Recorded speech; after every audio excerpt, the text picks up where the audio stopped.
Attention, contenu pour adultes, je laisse tous les enfants quitter cette vidéo, tous ceux qui n'ont pas envie de la voir, quitter cette vidéo. Aujourd'hui, on va parler de quelque chose, je ne sais pas si vous connaissez, je vais parler de la dette sexuelle. Est-ce que vous connaissez ce terme? Est-ce que vous savez à quoi ça correspond? Est-ce que vous l'avez déjà vécu? Vous allez me raconter après.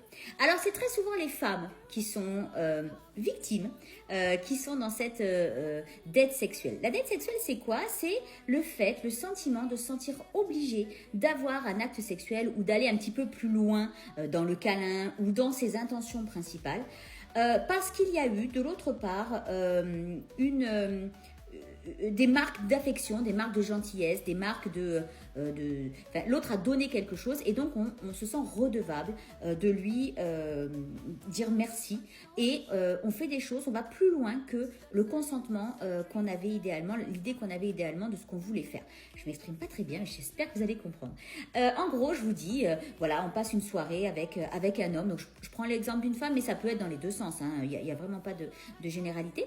On passe une soirée avec un homme, il nous invite au restaurant, tout ça, ça se passe bien, mais on n'a pas forcément envie. Et puis, il insiste un peu et on se sent un peu redevable parce qu'il nous a payé le restaurant, parce qu'il a été gentil, parce que si, et on lui fait un bisou, on fait peut-être un petit peu plus, des choses qu'on n'avait pas forcément envie.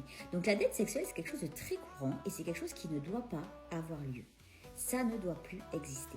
Alors cette pression, on la ressent aussi lors des câlins, on la ressent aussi dans des débuts de relation. Hein. Clairement, si dans votre couple, vous avez ce sentiment de dette sexuelle, quittez le couple, hein, clairement. Hein. On n'est pas là, voilà, le devoir conjugal, on oublie. Hein. Ça doit pas être un devoir, ça doit être une envie, ça doit être un partage, ça doit être une connexion. Voilà, si vous vous forcez, sortez de là. Hein. Attention, c'est très très important. Hein. L'autre vous doit du respect, hein, que ce soit vous en couple ou pas. Si vous n'avez pas envie du câlin, vous le verbalisez et ça doit s'arrêter. Hein. Attention, c'est très très important. Sinon, on parle de viol, même au sein d'un couple. Je remets ça juste comme ça.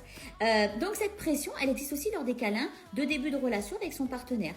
On peut très bien avoir le partenaire qui nous demande d'aller un peu plus loin que nos propres limites et on le fait parce que il s'est occupé de nous avant, il a fait des choses avant, voilà. Alors n'oubliez jamais, vous avez le droit de dire non, vous devez dire non si vous n'en avez pas envie, vous n'avez rien à devoir à l'autre. Ce n'est pas parce qu'il vous a payé un resto, il vous a invité un week-end, tout ça, si vous n'avez pas envie du câlin, si vous n'avez pas envie que ça aille plus loin, vous le verbalisez. Oui, il sera peut-être déçu, mais tant pis, c'est comme ça. Et messieurs, vous devez l'accepter. Je ne sais pas ce que vous en pensez, alors j'ai plein de messieurs qui sont super respectueux sur ce TikTok, donc je pense que vous allez comprendre, mais les autres, est-ce qu'il y en a que ça choque, est-ce qu'il y en a qui le prennent mal quand la femme dit non au câlin alors que derrière vous avez mis un peu les petits plats dans les grands. J'ai hâte de vous lire là-dessus sur la dette sexuelle, mesdames et surtout messieurs.